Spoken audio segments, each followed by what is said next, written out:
வருகின்ற 27ஆம் தேதி 2ஆம் மாதம் 2025 வியாழக்கிழமை மாசி மகா அமாவாசை அன்னைக்கு நடைபெற இருக்கக்கூடிய குருதி பூஜை.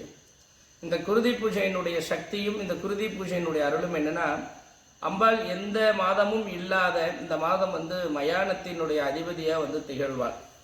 தன் பக்தர்களிடையே இருக்கக்கூடிய பூத பிரேத பிசாசை சம்ஹாரம் செய்யும் விதமாக அம்பாள் 7 நாள் விரதம் இருக்க ஆரம்பிப்பாங்க.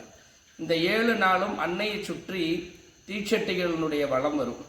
7ஆம் நாள் அமாவாசை திதி அன்று மாலை ஒரு 8 மணிக்கு அம்பாள் 21 பந்தங்கள் சூழ தகதகன் எறியும் பொழுது அன்னையினுடைய ரூபம் கருத்த உடலும் பெருத்த நகையும் கொண்டு அன்னை பெரும் கூந்தலுடன் மெய்ச்சிலிருக்கக்கூடிய வண்ணத்தில், அதாவது கருநீல உடலும் சிகப்பு ஆடையும் அணிந்து அன்னை கழுத்தில் மண்ட ஓட்டை அணிஞ்சிட்டு தன் பக்தர்களுடைய தன் பிள்ளைகள் உடம்புல இருக்கக்கூடிய எப்பேற்பட்ட கெட்ட சக்திகளையும் ஒரு கணத்தில் சம்காரம் செய்யக்கூடிய அகோர ரூபிணியாக காட்சி செய்யக்கூடியதால் அன்றைய தினம் நடைபெறக்கூடிய குருதி பூஜை.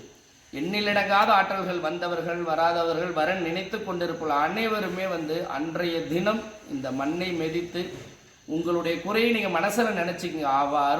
அவளுடைய அருள் வாக்கு அன்றைய தினம் பலிதமாகும். அவள் அருள் ஆடி போ உனக்கு நான் செஞ்சு கொடுக்குறேன் அப்படின்ற ஒரு வாக்குக்காக தவம் செய்யக்கூடியவுதான் இந்த 5000 10,000 பக்தர்களும். அன்றைய தினம் நடைபெறக்கூடிய அந்த வாக்கிற்காக மிக நேர்த்தியாக அன்னையை நினைச்சிட்டு மட்டும் வாங்க, அவளுடைய ரூபம் நம்ம கண்ணில் பார்க்கலாம். இந்த குருதி பூஜை என்பது சாதாரண விஷயம் கிடையாது.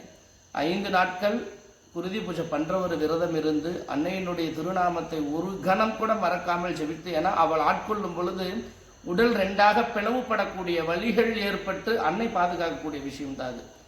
உடல் 2ஆக பிளவு ஏற்படக்கூடிய விஷயத்தினுடைய வலி ஏற்பட்டு அன்னை அந்த வலியை குணம் செய்து ஆனந்தத்தினுடைய ருத்ர தாண்டவத்தினுடைய தன்னை மெய்மறந்து தன் பிள்ளைகள் உள்ளே இருக்கக்கூடிய துஷ்ட சக்திகளை வேரோடு எடுக்கக்கூடிய மகாசக்தியா ரூபம் எடுப்பார்.